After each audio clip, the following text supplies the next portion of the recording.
Okay, so let's start. You're looking at statelessness. This first section, we're just going to cover the kind of the main concepts and definitions of what citizenship and statelessness is, where it comes from, and a bit about the historical and political background to it. So first, looking at the definition of statelessness. This definition comes from the 1954 Convention on the Status of Statelessness. It's quite a simple definition compared to other definitions found in treaties on other topics like torture or refugees. So statelessness is a person not considered as a national by any state under the operation of its law in Article 1.1. Seems like quite a simple definition. We only really have to go look at three elements of that. So someone not considered as a national. Now a national here can mean a citizen or a subject, or however a country wants to name its citizens. And so there is a variety of different terms for citizenship. They tend to use national here, but that doesn't matter too much. Also, it doesn't really distinguish between types of citizens, because many countries have different categories of citizenship. Like even in Thailand, if you've got your citizenship through your parents, which we'll come back to, like if you're a natural Thai citizen, you have much more rights than if you're a naturalized citizen. That is, if you became a Thai citizen later in life, or you got it through marriage. But this convention doesn't distinguish. As long as you have citizenship, states can kind of give different grades of citizenship, different categories of citizenship. Okay, that's the first one. So you've got a national, citizen, subject, all part of the definition.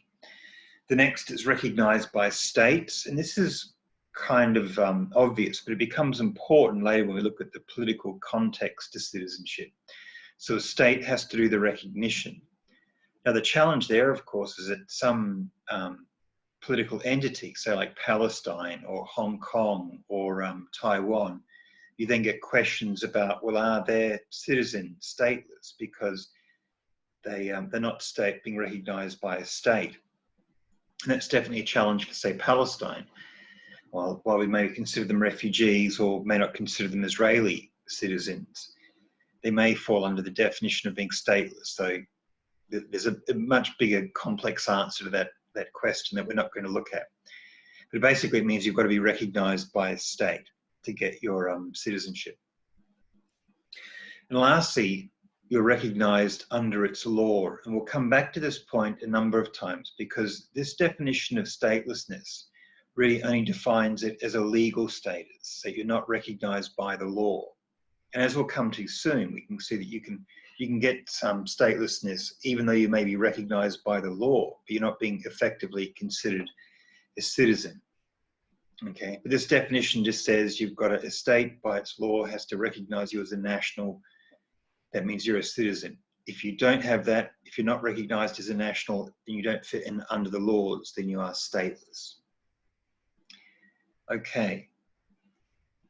So when we look at this phenomena in history, of course, this recognition by states means that there is a limited history to statelessness. That, the state as a political entity only really came out in the last couple of 100 years. Even if we look at Thailand's recognition of a state really only comes about in the 1900s. Before that, it was a monarchy, and as a monarchy, it didn't really have clear borders. So it was possible that in 1800s Thailand, there was no statelessness because there was no state. Some people were recognized as subjects of the Thai monarchy, and they would have got recognition and rights through that. But other places, maybe not. Okay. Now that's the same for the rest of the world, that that statelessness is a function of the development of states around the world. And states now are the dominant, really only kind of political identity around the world. That means that stateless has come about because of that. Okay, now the next important part of the history is often statelessness and refugees have been put together.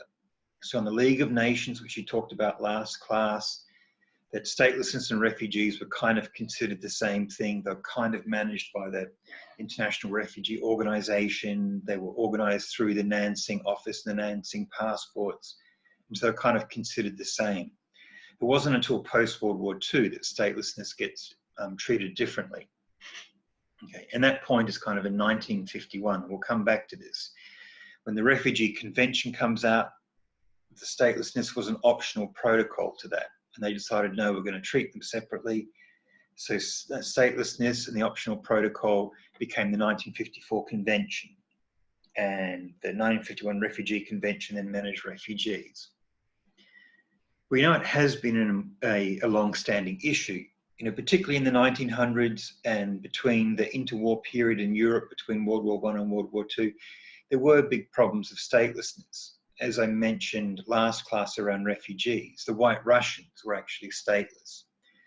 What happened in these countries in the 1920s and 1930s is that many of them took away citizenship from its people. So White Russians, who were the fighting the Red Russians, who were the non-communist Russians, they had their citizenship taken away by the communists, by the Soviet Union. They became stateless and refugees. Happened in Nazi Germany as well, happened in Spain, happened in a number of European countries. This taking away of citizenship.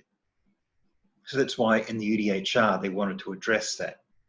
The Universal Declaration of Human Rights saying that your citizenship cannot be arbitrarily taken away. It's in response to the creation of stateless by Soviets in Spain and Germany, Italy, and so on. Okay, and that leads us up to the very first convention, which I've already mentioned a couple of times. The convention relating to the status of stateless people in 1954. It starts off as an optional protocol. The Refugee Convention gets split off, becomes its own thing. Now that convention itself is not widely ratified. Only the Philippines and the region has ratified it. I think it's about 90 countries around the world, so maybe half the countries in the world have ratified it. So it's not that widely supported. But we'll come back and look at reasons for that soon. Okay, now coming to this definition of statelessness, and one way to kind of understand statelessness and to look at these two ways in which it occurs, what we call de jure statelessness. Now, de jure means by the law. So jure means, justice and jury and juridical of the law. So when you're stateless as a feature, as a function of the law. So if you look at this case, if you're a 50-year-old woman with a Malaysian mother and a Danish father, you were born in Thailand, grew up in Vietnam, and married a Qatari, the chances are you'd be stateless because you can't get citizenship through any of those means. You can't get citizenship. 50 years ago, the Malaysian woman couldn't give her citizenship to her children, had to go through the father. 50 years, a Danish father could only give their citizenship if they're married. So in this case, if they're not married, that person can't get citizenship. Being born in Thailand doesn't give you citizenship. Growing up in Vietnam doesn't give you citizenship. If you're married to a Qatari, that doesn't necessarily give you citizenship. So you can see all the kind of access to citizenship here by law are kind of cut off, whether it's because of gender or marriage or where you are or where you grew up. And so that person would be called a de jure statelessness, statelessness by the law. Now, in reality, they'd probably find citizenship somewhere. Maybe Qatar would honour it. Maybe Malaysia would make an exception. So there's a chance that they could find citizenship somehow. But by the law, that person would be stateless. Now compare that to this other case. Say a 15-year-old kid of undocumented migrant workers in Thailand, born when there's no birth registration and still living in Thailand. Now that kid, by the law, should be considered a Myanmar citizen, because by law in Myanmar, if both your parents, or even if one of your parents is from Myanmar, you get Myanmar citizenship. But in reality, that kid is probably stateless. And it's because it lives in Thailand and it hasn't been back to Myanmar to claim citizenship. So it means that firstly, hasn't actually got it recognised by the government. Secondly, if there's no birth registration, if there's no birth certificate, that kid goes back to Myanmar to claim citizenship, and they say, well, prove it. Prove that your parents are Burmese. Prove that that this is where you're from. Without a birth registration, you can't do that. So that means that in reality, that kid is statelessness, whereas by the law, it should be considered a Myanmar citizen. Okay, so you can see the difference there. De facto just means that in reality, that you're not a citizen, even though you should be a citizen because the law should recognize it. But for some reason, the government doesn't. Whereas de jure statelessness says that none of these laws recognize you as a citizen. Okay, now looking at where your citizenship comes from. So just to follow up that last slide, we can see there are a number of ways you get your citizenship. The most common way, which all countries recognize, is called jus sanguinis. And sanguinis means, it's Latin for blood. Okay, so it means that from your parents, or through descent from your parents, you get your citizenship passed down.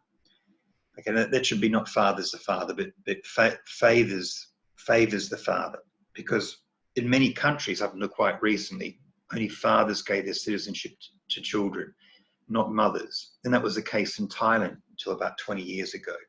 I mean, it was when mothers could still get their citizenship, but there were limits to mothers giving their citizenship to kids.